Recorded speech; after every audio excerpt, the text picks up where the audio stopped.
Assalamualaikum dan salam sejahtera.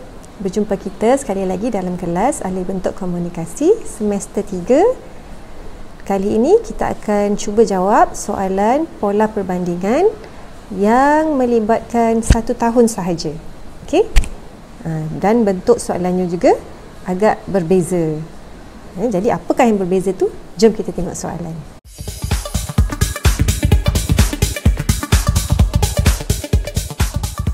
Kita baca soalan bersama-sama ya.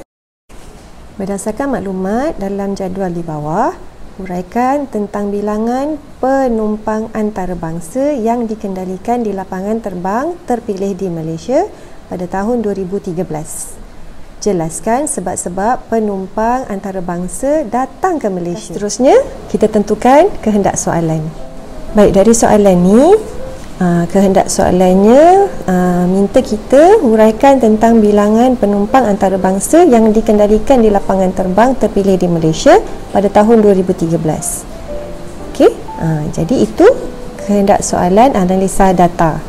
Okey, bilangan penumpang antarabangsa yang dikendalikan di Malaysia pada tahun 2013. 1 tahun je. Okey, jadi kalau 1 tahun je macam tak sesuai untuk buat pola perubahan, lebih sesuai untuk buat pola perbandingan.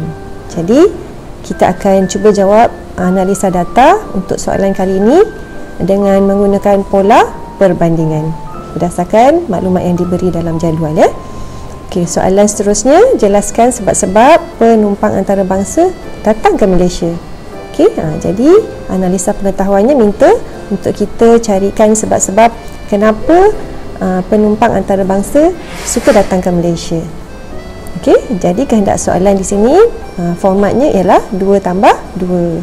2 analisa data dan 2 analisa pengetahuan.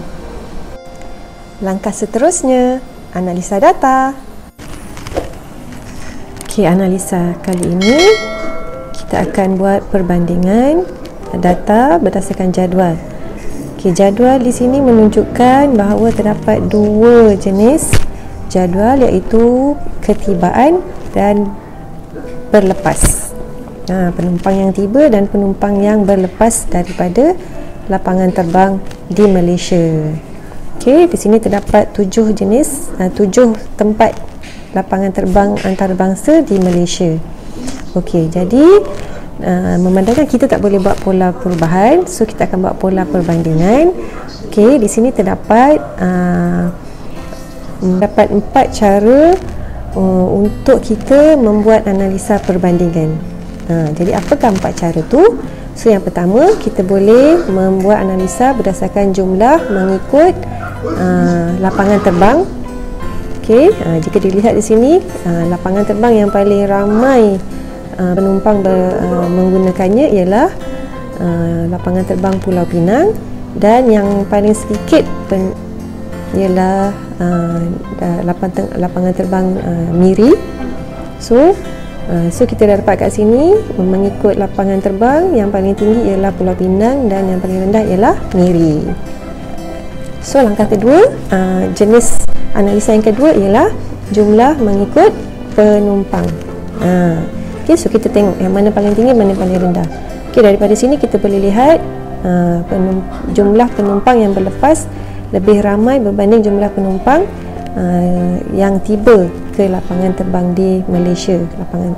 Penumpang antarabangsa yang menggunakan lapangan terbang di Malaysia. Yang berlepas lebih ramai berbanding yang tiba. Okey, jadi yang ni kita dah dapat jumlah keseluruhan yang kedua. Okey, yang ketiga, cara yang ketiga, kita boleh menganalisa pola perbandingan berdasarkan kepada ketibaan. Jumlah penumpang yang tiba lebih besar berbanding jumlah penumpang yang berlepas. Okey, lapangan terbang yang terlibat di sini yang ialah lapangan terbang Pulau Pinang, Johor Bahru dan Subang. Okey, jika kita lihat di sini jumlah penumpangnya yang tiba lebih ramai berbanding yang berlepas. Okey. Dan langkah yang terakhir ataupun cara yang terakhir, cara yang keempat ialah jumlah penumpang yang berlepas lebih ramai berbanding dengan jumlah penumpang yang tiba. Okey, di lapangan terbang yang terpilih ni. Okey, jadi negeri mana yang terlibat, lapangan terbang mana yang terlibat? Yang pertama ialah Kota Kinabalu, yang kedua Kuching, yang ketiga Langkawi dan yang keempat Miri. Okey, so kita dapat selesai menganalisa mengikut pola perbandingan. Okey, ada tak cara lain lagi untuk kita buat perbandingan? Okey, ada sebenarnya, tapi cukuplah 4 ni saja sebab kita pun cuma nak jawab 2 sahaja analisa data. Langkah seterusnya, analisa pengetahuan. Analisa pengetahuan kali ini, kehendak soalannya ialah sebab-sebab kenapa ramai penumpang antarabangsa datang ke Malaysia. Kenapa? Okey. Jadi secara umumnya ataupun apa yang terus terdetik dalam fikiran pelajar jika dapat soalan macam ni?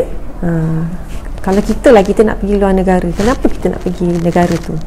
Okey, yang pertama, kita pergi ke luar negara mungkin disebabkan oleh melancong, kan?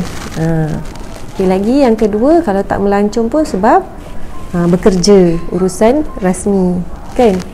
Ataupun yang ketiga, kita mungkin pergi ke luar negara sebab kita sambung belajar. Okay, yang keempat, kita pergi ke luar negara sebab mungkin kita transit ke, kan, nak daripada satu negara ke satu negara. Kadang kapal terbang tu akan stop kat satu lapangan terbang dulu, kan, transit. Ataupun yang kelima mungkin disebabkan oleh urusan-urusan lain seperti apa? Jadi kita dah melancong, belajar, perkara rasmi seperti sukan, kan, aktiviti sukan, pertandingan sukan atau sebagainya. Okey, jadi jom kita lihat jawapan yang mungkin sesuai daripada kita brainstorm tadi, boleh jadikan jawapan kita, okey, daripada sumber yang lebih rasmi.